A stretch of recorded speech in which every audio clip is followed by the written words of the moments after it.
Les pido por favor que vayan conmigo al libro de Oseas.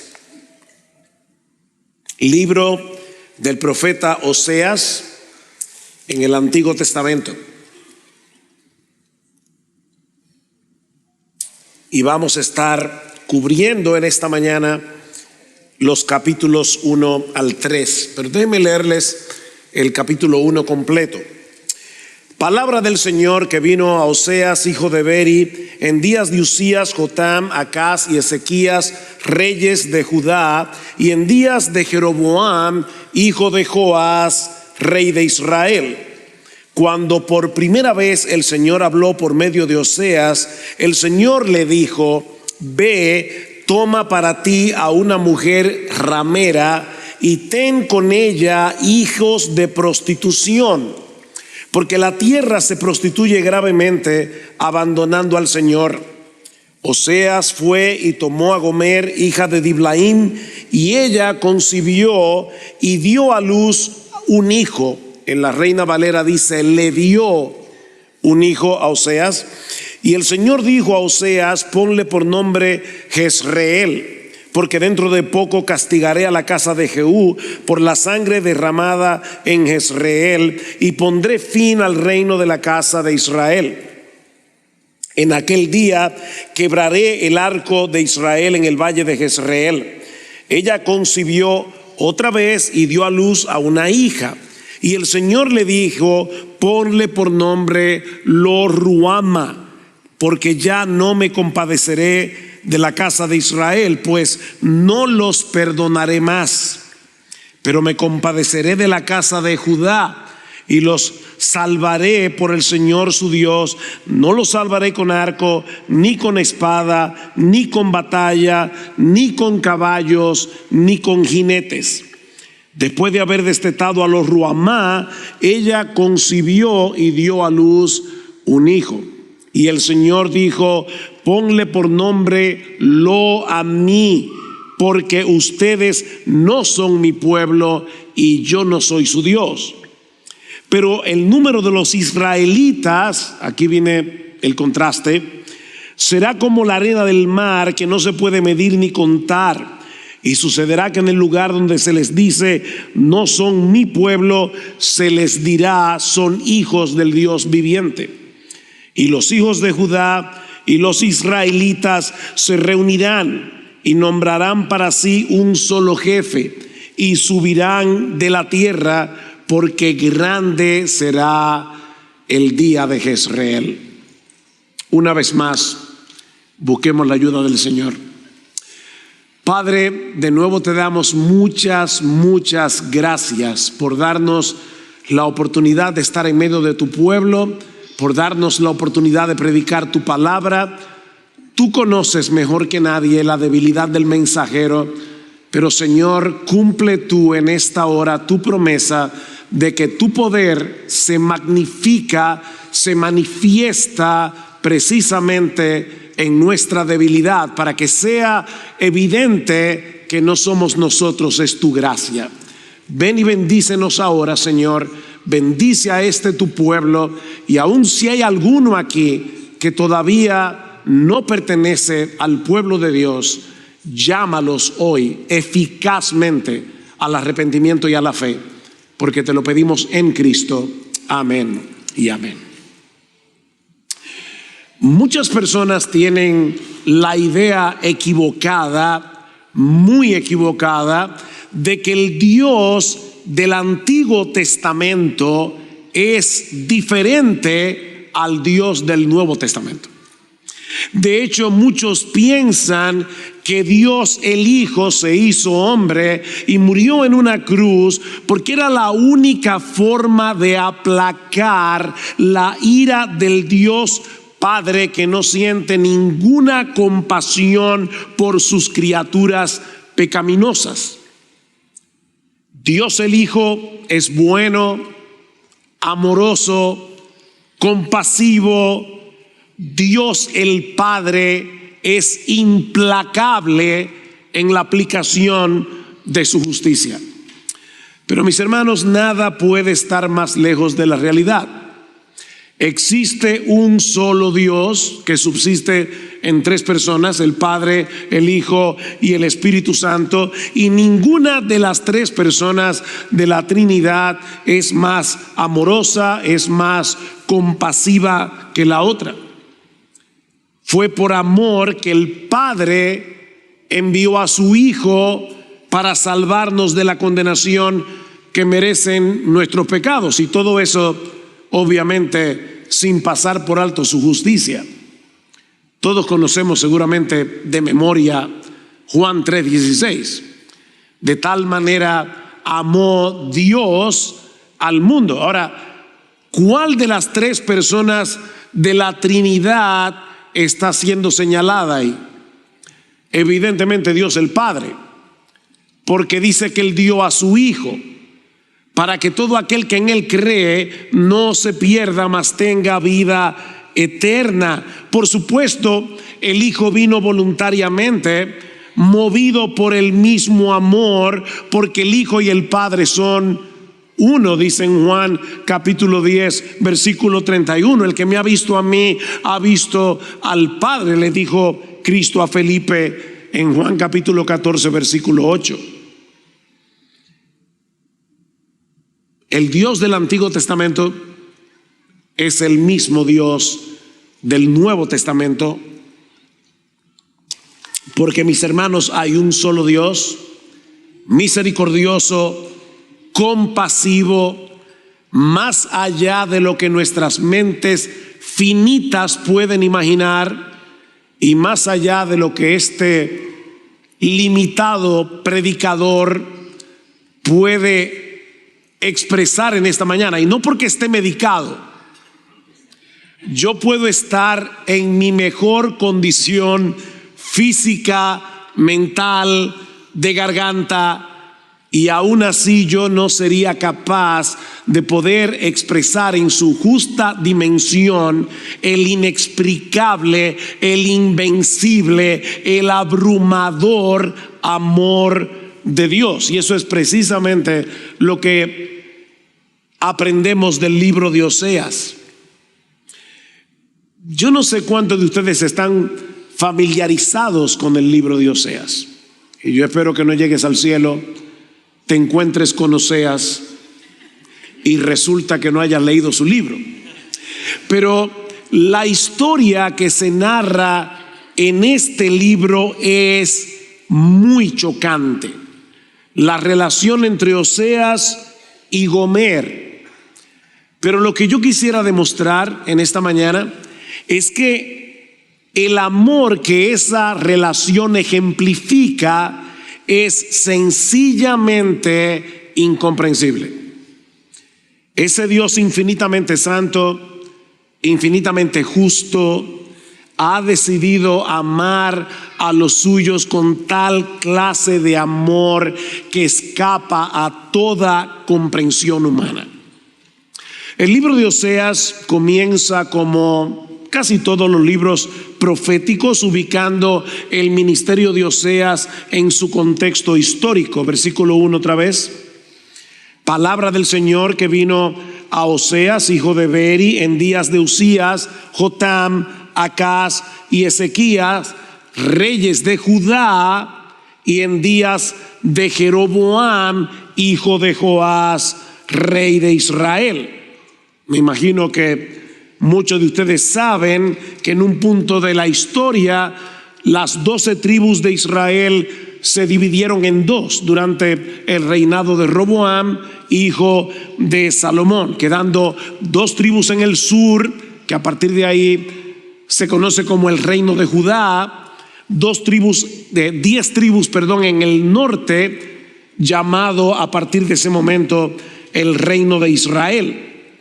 Y fue mayormente para esas 10 tribus del norte que Oseas profetizó. Durante la historia de estos 2 reinos, 19 reyes reinaron en el sur, 19 reyes reinaron en el norte. De los 19 reyes del sur, por lo menos la mitad era más o menos piadoso. pero en el norte todos los reyes fueron impíos. Tomando como punto de referencia a los reyes mencionados en el versículo 1, podemos decir con bastante certeza que Oseas comenzó su ministerio profético alrededor del año 750 antes de Cristo, concluyó cerca de la caída y cautiverio de Israel, las tribus del norte, por manos de el reino de Asiria en el año 722 antes de Cristo. Perdón. Fue un tiempo de mucha prosperidad material para Israel, pero fue también un tiempo de mucha corrupción moral, política y religiosa. El reino del norte se había prostituido adorando a Baal, el dios del clima y de la fertilidad, y de esa manera Israel cometió adulterio espiritual. Israel se había olvidado del Dios vivo y verdadero y comenzó a buscar prosperidad, satisfacción, significado en los ídolos falsos del mundo pagano que los rodeaba. Esa fue la sociedad a la que Oseas ministró. Hermanos, no muy diferente a la de ahora. Una sociedad idólatra, materialista, violenta, hedonista, moralmente corrupta, pero es precisamente en el contexto de ese trasfondo tan pecaminoso, tan pervertido, que brilla inmensamente la gracia y la misericordia de Dios, ejemplificada en la vida del profeta Oseas y su extraña relación con Gomer, lo que nos lleva de la mano a nuestro segundo encabezado, el matrimonio del profeta, versículos 2 y 3. Cuando por primera vez el Señor habló por medio de Oseas, el Señor le dijo: ve y toma para ti a una mujer ramera y ten con ella hijos de prostitución, porque la tierra se prostituye gravemente abandonando al Señor. ¿Qué hubieras hecho tú, hombre, si Dios te da una orden así tan clara? Algunos tal vez darían un poco de tiempo a ver si el Señor cambia de parecer, o tal vez fue que no entendiste bien. Pero lo que hizo Oseas es que fue y tomó a Gomer, hija de Diblaim, y ella concibió y dio a luz a un hijo. Para muchos comentaristas, esta orden divina plantea un serio dilema moral. Mis hermanos, ¿cómo es posible que Dios le haya pedido a uno de sus profetas, a un hombre fiel, a un hombre piadoso, que se case con una mujer como Gomer? De hecho, en Levítico 21:7 se prohíbe tajantemente que un sacerdote se case con una mujer inmoral. ¿Acaso no debería aplicarse el mismo estándar a un profeta? Desde cualquier punto de vista, lo que Dios le estaba pidiendo a Oseas no parece encajar con lo que el mismo Dios enseña en su palabra acerca de la santidad del matrimonio. Sin embargo, Dios no solo le pidió lo que le pidió, sino que el Espíritu Santo inspiró a Oseas para que dejara registrada su historia en las Escrituras para la edificación de su pueblo, incluyendo la iglesia de Highview en Louisville, Kentucky. Mis hermanos, esta historia quedó registrada en la Biblia para ti y para mí. Dios quería que tú y yo conociéramos esta extraña historia de amor. Ahora, es muy probable que Gomer no haya sido una ramera al momento de casarse con Oseas. Recuerden que el profeta estaba mirando los hechos en retrospectiva después de que todas estas cosas sucedieron. Si yo le dijera a ustedes que mi esposa y yo fuimos a la misma escuela cuando éramos niños, yo espero que ustedes entiendan que en ese momento éramos solteros. Pero como ahora yo estoy contando la historia mirando hacia atrás, es perfectamente legítimo que yo les diga, lo cual es verdad, que mi esposa y yo fuimos a la misma escuela siendo niños, aunque no estábamos casados. Bueno, eso es lo que parece estar sucediendo aquí. Ya la historia pasó. Oseas sabía de parte de Dios que su esposa sería una ramera, pero noten lo que dice el versículo 2. Ve, toma para ti una mujer ramera y ten con ella hijos de prostitución. Esos hijos no habían nacido todavía.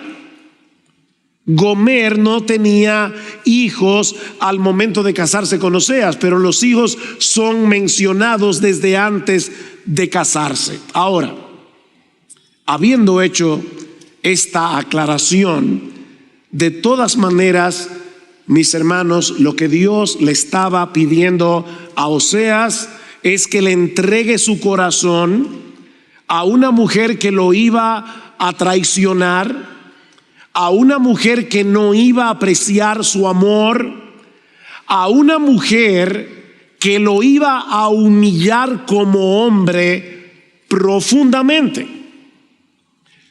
¿Ustedes se imaginan cómo fue para Oseas el día de su boda? Todo el mundo se casa con la ilusión, con la esperanza de tener un matrimonio feliz. De hecho, yo no voy a preguntar eso aquí, pero ¿alguno de ustedes se casó pensando de antemano que se estaba desgraciando la vida? Bueno, yo creo que Oseas, yo no sé cómo eran las bodas en aquellos días, si la persona entraba por el altar del templo, pero sea como sea, Oseas sabía que él no tenía ninguna razón para esperar un matrimonio dichoso. Oseas sabía de antemano que no podía esperar un matrimonio feliz. Oseas, yo te estoy pidiendo que le entregues tu corazón a una mujer que no lo va a apreciar. Te estoy pidiendo que le entregues tu corazón a una mujer que terminará haciéndote infiel. Ahora, yo sé que esto suena muy chocante, porque de hecho lo es, pero lo que yo quiero demostrarte en esta mañana es que la historia que está detrás de esta historia es 1000 veces más sorprendente, porque sabes que tú y yo, y hablo aquí a los creyentes, tú y yo somos Gomer. Oseas no es más que una representación imperfecta, una sombra imperfecta de nuestro marido, y nosotros somos una sombra, apenas una sombra imperfecta de lo adúltera que llegó a ser Gomer. Cuando Dios nos escogió para ser suyos desde antes de la fundación del mundo, no lo hizo porque resultáramos atractivos a sus ojos. Él conocía perfectamente el tipo de personas que habríamos de ser antes de venir a Cristo. Él sabía perfectamente todas las veces que tú y yo íbamos a pecar contra Él después de convertidos, incluyendo el pecado de la idolatría. Por favor, no te imagines a un idólatra postrado ante una imagen, ante una estatua de piedra. Juan concluye su primera carta escrita a cristianos, diciéndole: nosotros estamos en el verdadero, en su Hijo Jesucristo. Este es el verdadero Dios y la vida eterna. Hijitos, guardaos de los ídolos. Hijitos, creyentes, evangélicos, guardaos de los ídolos. Un autor llamado Brad Bickney define la idolatría, escucha esto, como cualquier cosa o persona que captura nuestro corazón, nuestra mente y nuestros afectos más que a Dios. Ahí está la clave para entender la idolatría. Más que a Dios. Puede ser que se trate de algo bueno, tu esposo, tu esposa, tus hijos, pero si lo deseas más que a Dios, ya se ha convertido en un ídolo. Yo quiero ayudarte en esta mañana a examinar tu corazón. Mira, mi hermano, mi hermana, cuando el hecho de no tener eso que deseas te causa irritación, descontento, ansiedad, eso es un síntoma inequívoco de que has caído en el pecado de la idolatría. Ese descontento, esa irritación es un indicativo de que Dios no es suficiente para ti, de que tenerlo a Él no te basta. Tan pronto ese deseo desmedido se apodera de nuestro corazón, hemos cometido adulterio espiritual en la presencia misma de Dios. ¿Cuál es el primer mandamiento del decálogo? Ustedes están aquí estudiando y orando los 10 mandamientos. ¿Cuál es el primero? No tendrás dioses ajenos delante de mí. ¿Tú escuchaste esa última parte? Delante de mí.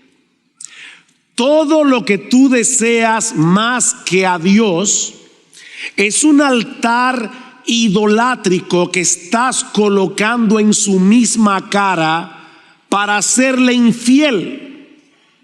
Como el esposo que cuelga una foto de su amante frente al lecho nupcial, donde él se acuesta con su esposa todas las noches. No tendrás dioses ajenos delante de mí. Y ¿saben qué? Aún sabiendo de antemano que en ocasiones tú y yo haríamos eso, Él nos escogió para ser suyos desde antes de la fundación del mundo, para ser los recipientes de su bendita gracia. Él os dio vida a vosotros cuando estabais muertos en vuestros delitos y pecados, siguiendo a la corriente de este mundo, según el príncipe de la potestad del aire, siendo por naturaleza hijos de ira, lo mismo que los demás. Pero Dios, que es rico en misericordia, por su gran amor con que nos amó, nos dio vida juntamente con Cristo. Perdón, hermano, yo me voy a aflojar esto. Quiero quitar el elefante de la sala. Sí, tengo una faja. Por favor, no se fijen en eso. Nos espantamos, y vuelvo y repito con razón, al leer la orden que Dios le dio a Oseas. Pero ¿sabes qué? Si nosotros entendiéramos realmente el Evangelio, cada vez que leyéramos el Evangelio deberíamos espantarnos mucho más. El Evangelio es más chocante. Ese Dios 3 veces santo, perfectamente justo, que le ordenó a Oseas que se casara con Gomer, es el mismo que decidió tomar a una mujer fornicaria llamada la iglesia para hacerla su esposa. ¿Por qué te espanta más el matrimonio de Oseas y no te espanta muchísimo más el matrimonio de Dios con su pueblo? Volviendo a nuestra historia, poco tiempo después, Gomer sale embarazada. Y dice en el versículo 3, vuelvo y repito, en la versión Reina Valera, dice que le dio a luz un hijo, a Oseas. O sea que sin duda él era el padre de este niño. Y Dios le ordena que le ponga por nombre Jezreel, dice en el versículo 4. Aquí hay una serie de nombres que son importantes, yo no espero que los recuerden todos, pero esta palabra Jezreel es ambigua porque tiene un doble significado. Significa tanto plantar como esparcir. Y si nos imaginamos a un agricultor del tiempo de Oseas, eso tiene todo el sentido del mundo, porque el mismo movimiento de la mano que se usa para esparcir la semilla es el mismo que luego vamos a usar para plantar. El mismo movimiento se usa para ambas cosas. Y en un momento veremos por qué Dios le pone a ese niño este nombre con este doble significado. Poco después, Gomer sale embarazada otra vez. Versículo 6. Ella concibió otra vez y dio a luz una hija. Noten que ahora no dice que le dio a Oseas una hija. Probablemente ya esta niña no era de Oseas. Y Dios le pide que le ponga por nombre Lo-Ruhamá, no compadecida. O sea, cada vez que Oseas llamaba a esta niña, probablemente recordaba que esa niña ya era hija de prostitución y que Dios en un momento dado iba a disciplinar a su pueblo. Versículo 7, a diferencia del reino de Judá, dice: porque ya no me compadeceré de la casa de Israel, pues no los perdonaré más, porque dice, pero me compadeceré de la casa de Judá y los salvaré, dice el Señor, porque Judá duró un poco más antes de que los babilonios conquistaran el reino del sur. La situación se va tornando cada vez más vergonzosa para Oseas. De hecho, en una cultura como esta, era muy difícil que la conducta de Gomer pasara desapercibida. Así que ya para este punto de la historia, Oseas era la comidilla del pueblo de Israel. Finalmente, Gomer le da a luz otro hijo, y este sí que ya seguro que no es de Oseas, porque dice que le puso por nombre Lo-Amí, que significa este no es mi pueblo, probablemente diciendo y tampoco es tu hijo. Gomer a partir de ese momento se corrompe tanto que decide abandonar a Oseas y a irse detrás de sus amantes. Versículo 5. Pues su madre se prostituyó, la que los concibió se deshonró, porque dijo: iré tras mis amantes que me dan mi pan y mi agua, mi lana y mi lino, mi aceite y mi bebida. Yo debo decir, hermanos, que cuando uno lee el libro de Oseas, es difícil distinguir en la historia la actuación de Oseas y la actuación de Dios. Pero al parecer, Oseas continuó cuidando de su esposa adúltera, siendo fiel al voto que él había hecho cuando se casó con ella. Noten lo que dice el versículo 8. Pues ella no sabía, recuerden qué es lo que dice Gomer: yo iré tras mis amantes que me dan mi pan, mi lana, mi lino, mi aceite. Dice, porque ella no sabía que era yo el que le daba el trigo, el vino nuevo y el aceite, y el que le prodigaba la plata y el oro que ellos usaban para Baal. Nosotros no sabemos de qué manera Oseas, si estamos en lo correcto de que la historia se confunde aquí, la de Dios y la de Oseas. No sabemos cómo era que Oseas le hacía llegar a Gomer la cosa que ella necesitaba. Tal vez Oseas iba al mercado, se encontraba con el amante de turno de su esposa y le decía: mira, yo sé que tú no tienes toda la capacidad económica para tratar bien a mi esposa, así que yo te pido que tú le lleves esto. Y el amante llegaba a la casa y le daba el lino, la lana, el aceite a Gomer, y ella le daba un abrazo y le daba las gracias a su amante, porque ella no sabía que era su esposo que estaba cuidando de ella. Hermanos, otra vez, esto es chocante, pero yo te pregunto, ¿no cometemos nosotros el mismo pecado? Dime una cosa honestamente. Tú trabajas, supongo, al mes te dan un sueldo, con ese sueldo vas al supermercado, con ese sueldo mantienes a tu familia, pagas la casa, pagas la luz. ¿Tú le das las gracias a Dios o le das las gracias en silencio a tu sueldo? Para nosotros, lo que yo tengo en el bolsillo es el fruto de mi trabajo. Los hombres, sobre todo los latinos, suelen gloriarse de ser responsables manteniendo a su familia. Aunque no hablen con la esposa ni eduquen a los hijos, pero son proveedores. Mira, déjame decirte algo.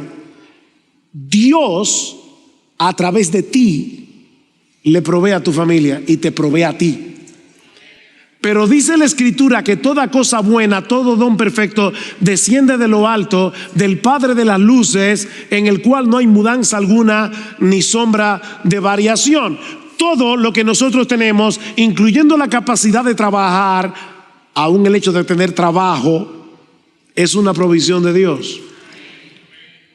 Así que no, ni por asomo, en silencio, en el fondo de tu corazón, digas: gracias, sueldo, por todo lo que yo puedo comprar con el dinero que gano. Leyendo esta historia, nos parece increíble que una mujer pueda ser tan insensata, tan necia de serle infiel a un marido como Oseas. Pero no es eso lo que hacemos los creyentes cada vez que buscamos en las cosas creadas lo que solo el Creador puede darnos. No lo olviden, mis hermanos, nosotros somos Gomer. Nosotros tenemos un marido perfecto en los cielos que de pura gracia ha decidido bendecirnos con toda bendición espiritual en los lugares celestiales en Cristo. Un Dios que ha prometido en su palabra proveer para nuestras necesidades conforme a sus riquezas en gloria en Cristo Jesús. Pero ¿no es verdad que muchas veces nos alejamos de Él para ir detrás de nuestros ídolos como si nuestro Dios no fuera suficiente? ¿Y saben lo que hace Dios si en verdad somos parte de su pueblo? Él busca la manera de hacernos reaccionar. Y si no puede despertarnos de nuestra locura por medio de su bondad, entonces lo hará por medio de la disciplina. Gomer continuó enredada en su pecado, yendo detrás de los deseos pecaminosos de su corazón, hasta que las cosas comenzaron a ir de mal en peor. Versículo 6 del capítulo 2. Por tanto voy a cercar su camino con espinos, levantaré un muro, dice, contra ella, para que no encuentre sus senderos. Ella seguirá a sus amantes, pero no los alcanzará. Los buscará, pero no los hallará. Y entonces dirá: iré y volveré a mi primer marido, porque mejor me iba entonces que ahora. Mis hermanos, esto no es lo que dijo Gomer en medio de la disciplina. Dios está diciendo: yo estoy haciendo esto para que ella despierte y venga a mí entendiendo que yo soy mejor que sus amantes. Ese es el propósito de la disciplina. Mis hermanos, el amor verdadero siempre busca dar lo mejor de sí. ¿Y sabes qué es lo mejor que tiene Dios para darnos? Él mismo. Dios es nuestra mayor bendición. Él sabe lo que vamos a cosechar si nos alejamos de Él para ir detrás de nuestros ídolos, y es por eso que muchas veces nos deja cosechar las consecuencias amargas del pecado, hasta que digamos como el hijo pródigo: cuántos jornaleros en casa de mi padre tienen abundancia de pan y yo aquí estoy pereciendo de hambre. El Señor quiere llevarnos a la sensatez de decir: iré y me volveré a mi primer marido, porque mejor me iba entonces que ahora. Pero lamentablemente esa no fue la reacción de Gomer. Todavía no acababa de entender que su esposo era 1000 veces mejor que sus amantes, hasta que recibió las consecuencias de su locura. Capítulo 2, versículo 9. Dice Dios: por tanto volveré a tomar mi trigo a su tiempo y mi vino nuevo a su sazón. También me llevaré mi lana y mi lino que le di para que cubriera su desnudez. Y entonces descubriré su vergüenza ante los ojos de sus amantes, y nadie la librará de mi mano. Haré cesar también todo su regocijo, sus fiestas, sus lunas nuevas, sus días de reposo y todas sus solemnidades. Devastaré sus vides y sus higueras, de las cuales, decía ella, son la paga que mis amantes me han dado. ¿Ven la locura? Lo que Dios le daba, ella pensaban que era la paga de sus amantes.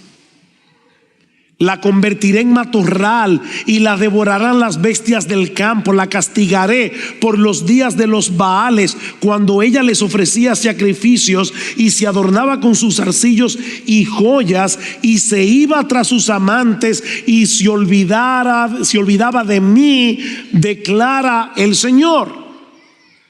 Pero ahí no termina la historia. Versículo 14. Por tanto voy a seducirla, llevarla al desierto y hablarle al corazón.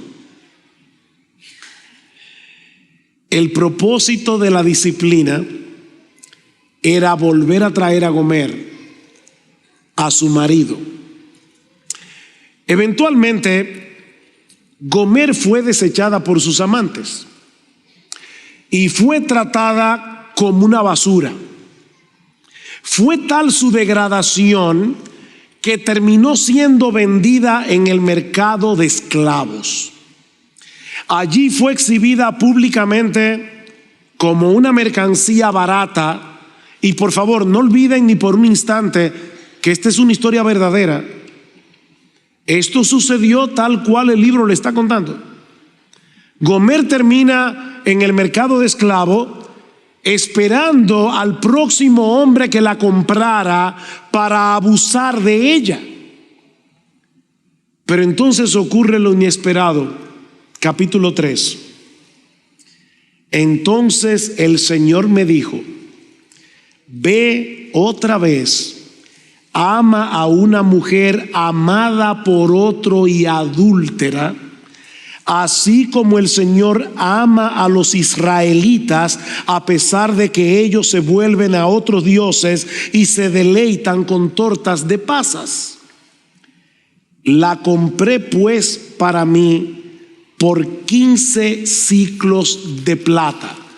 Si vas al libro de Éxodo, te vas a dar cuenta que una esclava era vendida por 30. Gomer estaba en tan mal estado que ya no daban por ella ni la mitad de lo que se pagaba por una esclava. 15 siclos de plata y 1 homer y medio de cebada.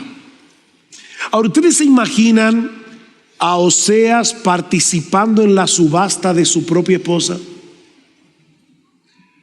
Todos los hombres en el mercado mirándola con desprecio, ofreciendo poca cosa, porque ya Gomer era un desecho humano, una basura. Esto tiene que haber sido increíblemente humillante para Oseas.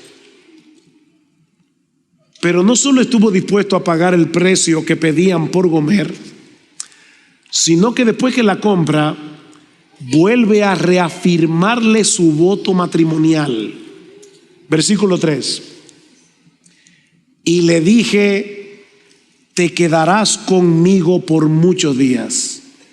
No te prostituirás ni serás de otro hombre, y yo también seré para ti. Una vez más, Dios quiere recordarnos que la actuación de Oseas, por extraordinaria que parezca, no es más que un pálido reflejo de lo que él habría de hacer por su pueblo. Versículo 4. Porque por muchos días los israelitas quedarán sin rey y sin príncipe, sin sacrificio y sin pilar sagrado, sin efod y sin ídolos domésticos. Después los israelitas volverán y buscarán al Señor su Dios y a David su rey, y acudirán temblorosos al Señor y a su bondad en los últimos días. Dios no había terminado de tratar con su pueblo. Israel iba a sufrir con creces las consecuencias de su adulterio, pero aún en medio de este mensaje de juicio que Oseas pronuncia contra el pueblo, la misericordia divina vuelve a brillar de una forma extraordinaria. Vayan otra vez al capítulo 1, versículo 9. Dice: y el Señor dijo: ponle por nombre Lo a mí, porque ustedes no son mi pueblo y yo no soy su Dios. Pero el número de los israelitas será como la arena del mar, que no se puede medir ni contar. Y sucederá que en el lugar donde se les dice no son mi pueblo, se les dirá son hijos del Dios viviente. Capítulo 2, versículo 14. Por tanto voy a seducirla, llevarla al desierto, hablaré al corazón y allí le daré sus viñas y el valle de Acor por puerta de esperanza. ¿Saben lo que significa la palabra Acor en hebreo? Significa problema. En Acor fue donde apedrearon a Acán. Acán fue el que cometió la primera infidelidad contra Dios en medio de la tierra prometida. Y ahora Dios está diciendo: ustedes siguen cometiendo infidelidades contra mí, pero créanme, yo voy a convertir el valle de problemas en un valle de esperanza. Y allí cantará como en los días de su juventud, como en el día que subió de la tierra de Egipto. Sucederá en aquel día, declara el Señor, que me llamarás Ishi, y no me llamarás más Baali, porque quitaré de su boca los nombres de los Baales y nunca más serán mencionados por sus nombres. En aquel día haré también un pacto con ellos, con las bestias del campo, con las aves del cielo y con los reptiles de la tierra. Quitaré de la tierra el arco, la espada y la guerra, y haré que ellos duerman seguros. Versículo 19: te desposaré conmigo para siempre. Sí, te desposaré conmigo en justicia y en derecho, en misericordia y en compasión. Te desposaré conmigo en fidelidad, y tú conocerás al Señor. ¿Se dieron cuenta que en el versículo 19 3 veces Dios le dice a su pueblo: te desposaré, te desposaré, te desposaré? Cientos de años más tarde, si has leído la carta de Pablo a los romanos, sabrás que Pablo cita estos versículos de Oseas para mostrar que la apostasía de Israel no frustró el plan redentor de Dios. Por un lado, Dios se reservó un remanente fiel de pura gracia, pero por el otro lado, Dios usó el pecado de su pueblo, el rechazo del Mesías, para que lo clavaran en una cruz y de esa manera salvar a su pueblo y a toda la familia de la tierra, según el pacto que Dios hizo con Abraham. Ni el diablo ni nadie puede frustrar los planes de Dios. Israel crucificó a su Mesías sin saber que en esa cruz Dios estaba mostrando su amor para con los vasos de misericordia, dice Pablo en Romanos capítulo 9, que Él preparó de antemano para gloria, a los cuales también ha llamado, no solo de los judíos, sino también de los gentiles. Nosotros todos somos el verdadero Israel del nuevo pacto, porque nosotros estamos en Cristo y Él es el verdadero Israel, la verdadera vid, a la cual estamos unidos como los pámpanos a la vid. Nosotros somos el verdadero Israel porque estamos en el verdadero israelita. De hecho, no solamente Pablo cita este texto, sino que Pedro en su primera carta, primera de Pedro capítulo 2, versículo 9 y 10, cita Oseas 2:23 para comparar a Israel con la iglesia. Y cita el libro de Oseas. Mis hermanos, Dios también tuvo que comprar a una ramera para hacerla su esposa. Y no por 15 ciclos de plata y 1 omer y medio de cebada, sino con la sangre preciosa de su precioso Hijo. Miren, definitivamente Dios no es como nosotros. Hay un texto que yo sé que es muy conocido en el libro del profeta Isaías: porque mis pensamientos no son vuestros pensamientos, ni vuestros caminos mis caminos, dijo Jehová. Isaías 55:8. Como son más altos los cielos que la tierra, así son mis caminos más altos que vuestros caminos, y mis pensamientos más que vuestros pensamientos. Sin embargo, yo tengo la sospecha de que cada vez que se cita ese texto, se cita fuera de contexto. Porque normalmente nosotros citamos Isaías 55:8 y 9 cuando Dios hace algo en nuestra vida que no parece tener sentido, cuando el actuar de Dios es misterioso y decimos: claro, es que los pensamientos de Dios no son como los nuestros. Pero Dios no está hablando aquí de su providencia misteriosa. ¿Saben de qué está hablando Dios aquí? Del perdón.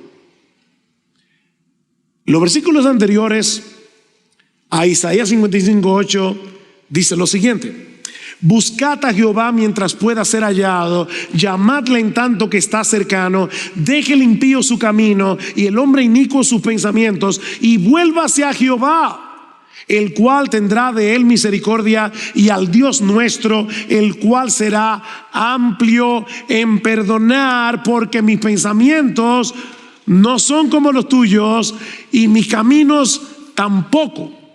En otras palabras, Dios no perdona como tú y como yo, porque nosotros solemos ser implacables con los que nos ofenden. Y el problema es que muchas veces proyectamos nuestra forma de actuar con el ofensor, la proyectamos hacia Dios. A ti y a mí se nos hace difícil perdonar al que nos ofende, porque somos orgullosos, porque somos vengativos, pero gloria al Señor, nuestro Dios no es como nosotros. ¿Saben cuál es el deleite de Dios? Perdonar a pecadores. Miqueas, capítulo 7, versículo 18, dice que Él se deleita en perdonar. Él se deleita en tener misericordia. Su amor es muy distinto al nuestro. Sí, Gomer cometió una locura al alejarse de un esposo como Oseas para ir detrás de sus amantes. Pero mis hermanos, nuestra locura es 1000 veces mayor cada vez que buscamos fuera de Dios lo que solamente Dios puede darnos. Él nos escogió desde antes de la fundación del mundo para darnos el gozo y la alegría de conocerle a Él íntimamente, transformar nuestro carácter conforme al de su Hijo y hacernos coherederos del universo juntamente con Él. Pero es tal nuestra locura que muchas veces nuestro Dios tiene que perseguirnos para darnos su bendición. Una de las cosas que más me impresiona del libro de Oseas es que en ningún momento, lean el libro completo, en ningún momento Oseas nos revela lo que había en su corazón mientras Gomer le estaba siendo infiel. Pero Dios se vale de su profeta para revelarnos lo que había en el suyo. Es muy humillante que un hombre desnude su corazón delante de otros hombres para mostrar su dolor por una esposa que lo ha traicionado, por una esposa que lo ha despreciado. Pero eso es precisamente lo que hace Dios en el libro de Oseas: hacernos escuchar los suspiros de su corazón por un pueblo infiel. Vayan conmigo a Oseas capítulo 11. Oseas capítulo 11, versículo 1. Cuando Israel era niño, yo lo amé, y de Egipto llamé a mi hijo. Cuanto más los llamaban los profetas, tanto más se alejaban de ellos, seguían sacrificando a los Baales y quemando incienso a los ídolos. Sin embargo, yo enseñé a andar a Efraín, yo lo llevé en mis brazos, pero ellos no comprendieron que yo los sanaba. Con cuerdas humanas los conduje, con lazos de amor, y fui para ellos como quien alza el yugo de sobre sus quijadas. Me incliné y les di de comer. Yo le decía a mi esposa esta mañana, pensando en la prédica de hoy, decía: mira, para ser honesto, yo no me siento bien. Pero yo le decía, yo quiero que el Señor me ayude para que podamos ver a Dios un poquito como Él es. Porque yo creo que nosotros tenemos una imagen sumamente distorsionada de Dios. Escuchen el versículo 8 de Oseas capítulo 11.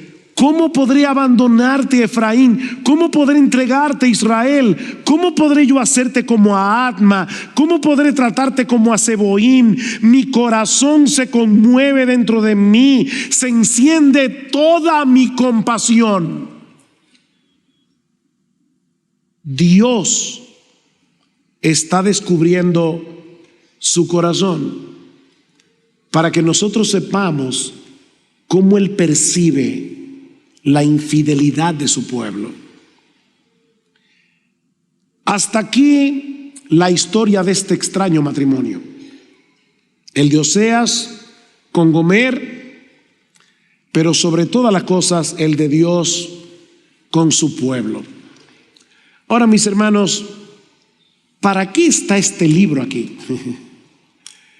¿Qué lecciones prácticas podemos extraer de esta historia hoy, 14 de mayo del 2023? Bueno, la verdad es que son muchas las lecciones que podemos aprender del libro de Oseas. Pero obviamente por causa del tiempo, y como yo no tengo la capacidad de resucitar a nadie, si se me caen muertos aquí, me voy a limitar a unas pocas lecciones. En primer lugar, yo creo que este libro nos muestra la verdadera cara del pecado y cómo podemos luchar eficazmente contra él. Mis hermanos, cada vez que un cristiano busca fuera de Dios lo que solo Él puede darnos, está cometiendo adulterio espiritual. Yo supongo que en este salón hay varias solteras, varios solteros. Si tú eres como yo, me imagino que te quieres casar. Y déjame decirte, ese es un buen deseo. Es más, un fantástico deseo. Pero si el hecho de no poder casarte te está llenando de amargura, te está llenando de descontento y aún te está haciendo dudar del amor de Dios, ese buen deseo, ese legítimo deseo, ya es un ídolo en tu vida. Tu marido celestial no está siendo suficiente para ti. O tal vez estás casada y honestamente quisieras tener otro marido. Eso no es de risa, eso es muy triste. Pero ¿sabes qué, mi amada hermana? Tú tienes un marido en los cielos que suple para ti no 1000 veces, no 1,000,000 de veces, infinitamente veces, más de lo que tu marido terrenal no te está dando. Tú tienes un buen marido. La razón por la que pecamos, cada vez que pecamos, con lo que sea, es porque pensamos encontrar fuera de nuestro esposo algo mejor de lo que Él nos ofrece en Cristo. ¿Quieres luchar eficazmente contra los ídolos de tu corazón? Antes que nada, identifica cuáles son, para que puedas luchar eficazmente contra ellos. Pídele a Dios en oración que te ayude a examinar con objetividad tu propio corazón. Déjame ayudarte un poco. Mi hermano, mi hermana, ¿cuáles son los deseos que controlan tus pensamientos y tus conversaciones? Porque de la abundancia del corazón habla la boca, dice el Señor. ¿En qué tú sueñas cuando sueñas despierto? ¿Estás dispuesto a pecar para obtener algo que deseas o para retener algo que no quieres perder? ¿Hay alguna cosa aparte de Dios que te haga sentir seguro? Cuando yo iba camino al hospital el viernes, gracias al Señor, uno debe ser previsor.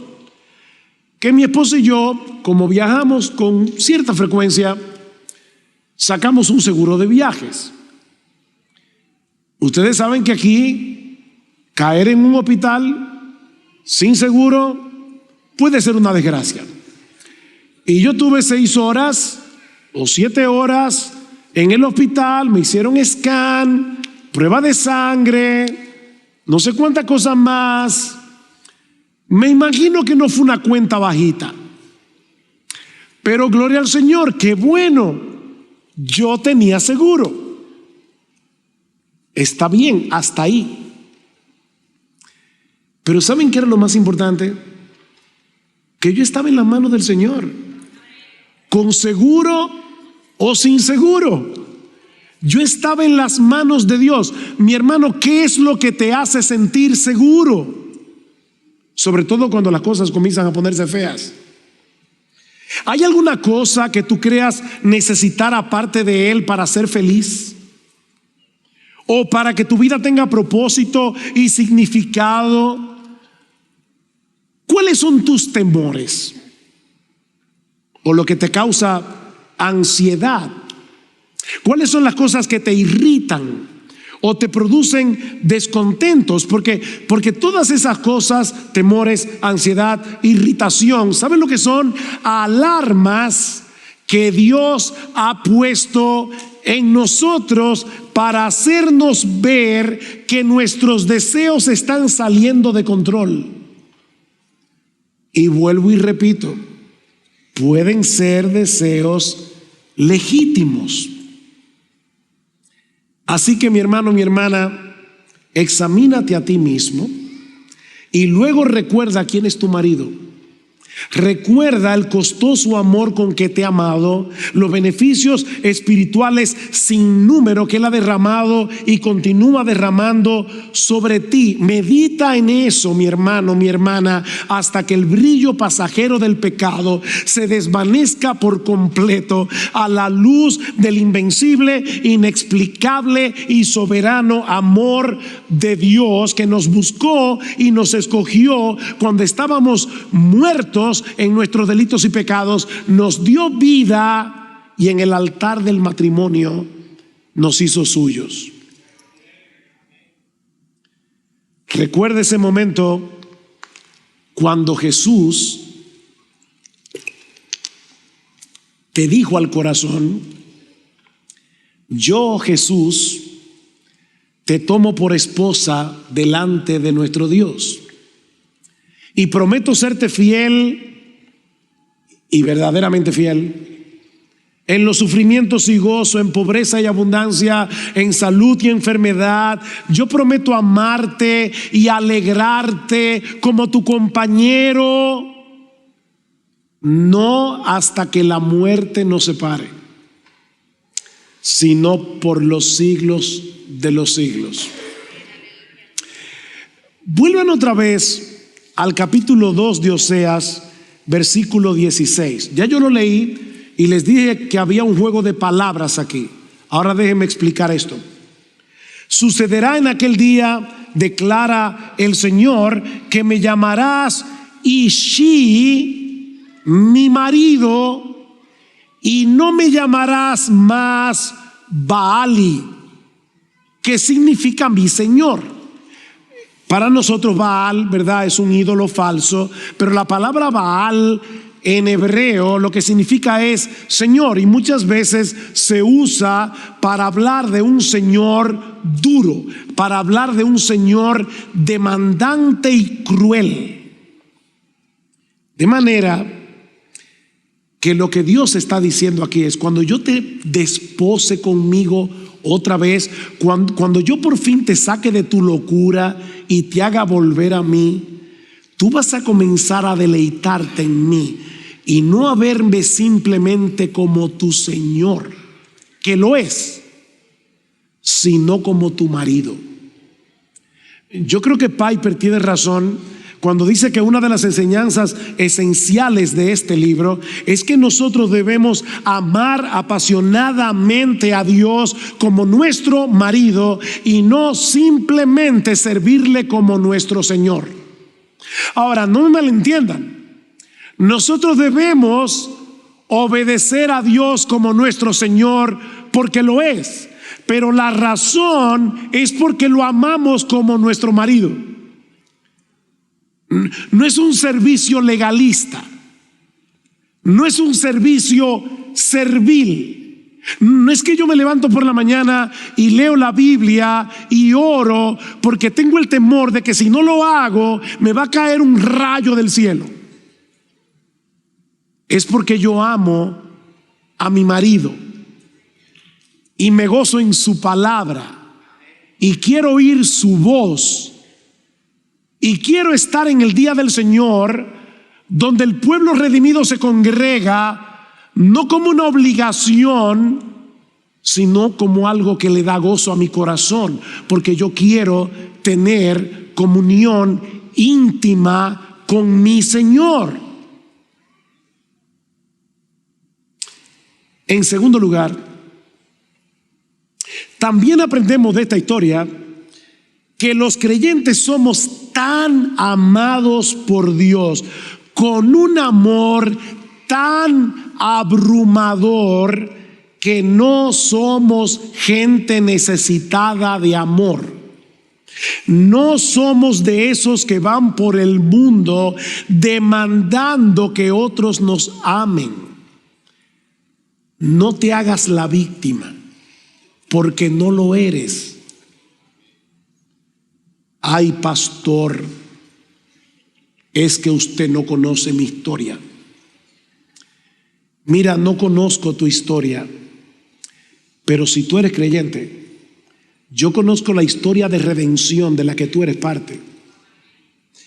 El amor que Dios ha derramado sobre nosotros sin merecerlo es tan extraordinariamente abundante que, como bien señala Edward Welch, nuestra meta, escucha esto por favor, nuestra meta debe ser amar a las personas más que necesitarlas. Hay personas que van por la vida demandando amor, demandando amor. Si tú eres creyente, deja de demandar amor y comienza a darle a otros del amor sobreabundante que tú tienes en Cristo.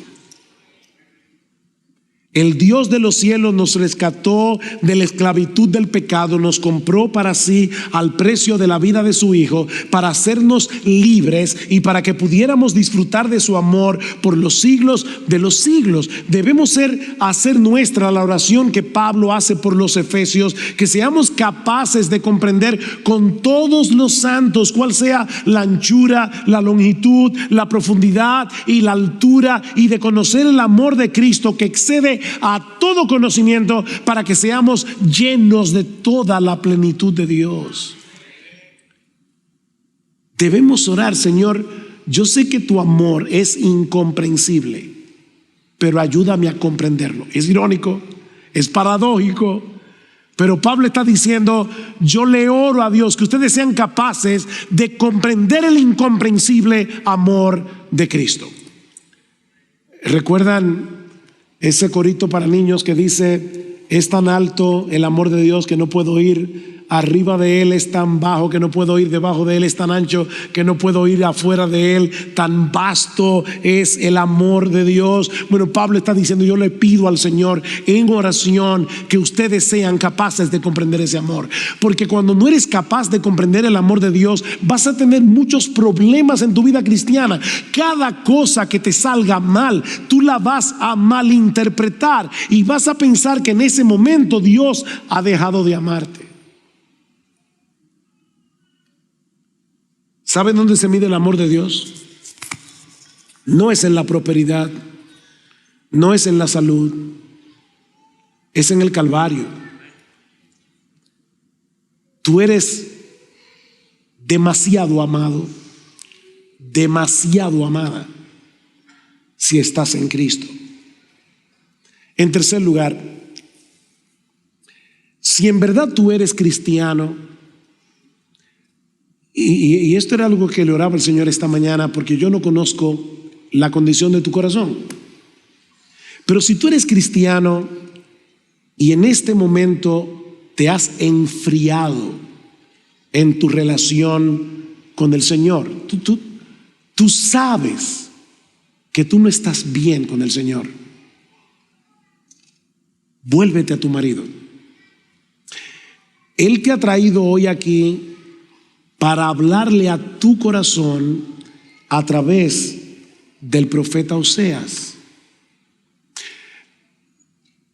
¿Acaso tú piensas que ya no hay remedio para ti? ¿Que tu condición espiritual es irreversible? Pero escucha con atención la voz de Dios en el último capítulo del libro de Oseas, Oseas capítulo 14, versículo 1. Vuelve, oh Israel, al Señor tu Dios, pues has tropezado a causa de tu iniquidad. Tomen con ustedes palabras. Esto me sorprende. Dios le está diciendo a su pueblo: déjame decirte lo que yo quiero que tú me digas. Vuélvete al Señor y díganle: quita toda iniquidad y acéptanos bondadosamente para que podamos presentar el fruto de nuestros labios. Versículo 4: yo sanaré su apostasía, los amaré generosamente, pues mi ira se ha apartado de ellos. Seré como rocío para Israel, florecerán como lirio y extenderá sus raíces como los cedros del Líbano, brotarán sus renuevos y será su esplendor como el del olivo y su fragancia como la de los cedros del Líbano. Vuelve a mí y yo sanaré tu apostasía. Miren, si una mujer como Gomer tuvo otra oportunidad, tú puedes estar seguro de que tú también la tienes. No te quedes en el estado en que estás. No cometas el error de proyectar la frialdad de tu amor por Cristo al amor de Cristo por ti. Porque aunque tu corazón esté frío, su amor por ti nunca se apagará si eres uno de los suyos. ¿Tú recuerdas las palabras con que Juan inicia el capítulo 13 de su evangelio? Dice que Jesús amó a los suyos que estaban en el mundo y los amó hasta el fin. Ahora, no olvides lo que sigue después. Él sabía que Pedro lo iba a negar. Él sabía que todos los suyos lo iban a abandonar en la cruz. Y aún así dice que los amó hasta el fin. Alguien decía, comentando ese texto, que Jesús no ama como nosotros. Nosotros amamos hasta que nos traicionan. Jesús continuó a la cruz a pesar de la traición. Nosotros amamos hasta que nos abandonan. Jesús amó a través del abandono. Amamos hasta un límite. Jesús amó hasta el fin. Vuélvete a tu marido en arrepentimiento y fe, porque Él no es como tú. Él te sigue amando hoy. Oye bien, Él te sigue amando hoy como cuando estaba dando su vida por ti en la cruz del Calvario, y sigue teniendo el propósito de tener intimidad contigo. Oseas 2:20: te desposaré conmigo en fidelidad y tú conocerás al Señor. Y no olvides que en la Biblia la palabra conocer se usa nada más y nada menos que para hablar de las relaciones íntimas entre un esposo con su esposa. O sea, no está hablando aquí de un conocimiento intelectual. Lo que Dios está diciendo es: óyeme, arrepiéntete, ven a mí, confiesa tu iniquidad, confiesa la frialdad de tu corazón, yo te desposaré y tendrás intimidad conmigo.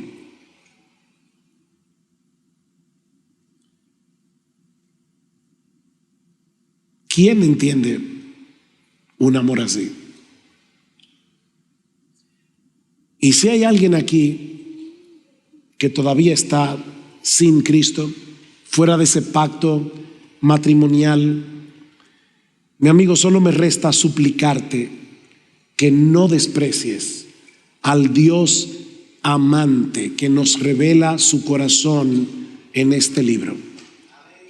Porque así como es infinita su misericordia para los que se refugian en Él por medio de la fe en su Hijo, así de infinita será la aplicación de su justicia en el infierno para aquellos que rechazan su oferta de salvación en Cristo y mueren en sus pecados. Es por eso que Oseas concluye con estas palabras de advertencia: ¿quién es sabio que entienda estas cosas? ¿Quién es prudente que las comprenda? Porque rectos son los caminos del Señor y los justos andarán por ellos, pero los transgresores tropezarán en ellos. Quiere el Señor que tú seas uno de los que transitan por ese camino en vez de caer destruido en él. Mi amigo, abandona los ídolos de tu corazón y acógete hoy por fe a la misericordia de Dios en Cristo, que tomó el lugar de pecadores en la cruz para que todo aquel que en Él cree no se pierda, mas tenga vida eterna.